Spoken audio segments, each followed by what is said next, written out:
Distance versus displacement आपके exam में 3 marks पक्के कर सकते हैं। आप साइंस का एग्जाम दे रहे हो और ये आपसे ना पूछा जाए, ये तो पॉसिबल ही नहीं है। सबसे पहले बात करते हैं डिस्टेंस की। Distance is the total path और length travelled by an object. किसी भी ऑब्जेक्ट के द्वारा जितना भी पाथ कवर किया जाता है, चाहे वो कैसा भी रास्ता हो, उसे हम लोग डिस्टेंस कंसीडर करते हैं। ये एक स्केलर क्वांटिटी होती है, यानी इसमें डायरेक्शन नहीं होती है, सिर्फ और सिर्फ मैग्नीट्यूड होता है। Distance is always positive. किसी भी ऑब्जेक्ट के द्वारा जो भी डिस्टेंस ट्रेवल की जाती है वो कभी भी निगेटिव या फिर जीरो नहीं हो सकती, हमेशा सिर्फ और सिर्फ पॉजिटिव होगी।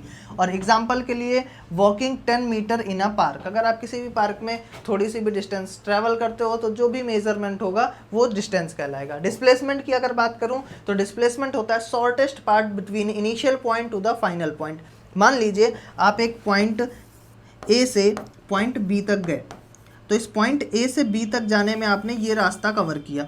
बट अगर मैं यहाँ पर डिस्प्लेसमेंट निकालूँ तो पॉइंट ए से बी की, यानी ये इनिशियल पॉइंट और फाइनल पॉइंट के बीच की जो शॉर्टेस्ट डिस्टेंस होगी वो हमेशा स्ट्रेट लाइन होगी। उसी को ही हम लोग क्या कंसीडर करते हैं, डिस्प्लेसमेंट कहते हैं। ये एक वेक्टर क्वांटिटी है, इसमें डायरेक्शन की ज़रूरत होती है और मैग्नीट्यूड दोनों होता है, यानी मैग्नीट्यूड और डायरेक्शन दोनों होता है। Displacement can be positive, negative और जीरो। डिस्प्लेसमेंट पॉजिटिव भी हो सकता है, निगेटिव भी हो सकता है और जीरो हो सकता है। एग्जाम्पल के लिए straight distance from the start to end point. और यहाँ पर सबसे जरूरी बात जो आपके एग्जाम में एमसीक्यू में पूछी जाएगी, displacement is always less than और इक्वल टू डिस्टेंस। यहाँ से ये क्वेश्चन बन सकता है कि what is the ratio between distance and displacement. तो जल्दी से कमेंट करके बताओ कि डिस्टेंस और डिस्प्लेसमेंट का रेशियो क्या होता है। लेकिन इसी तरह की इंपॉर्टेंट वीडियोस के लिए पेज को सब्सक्राइब कर लेना।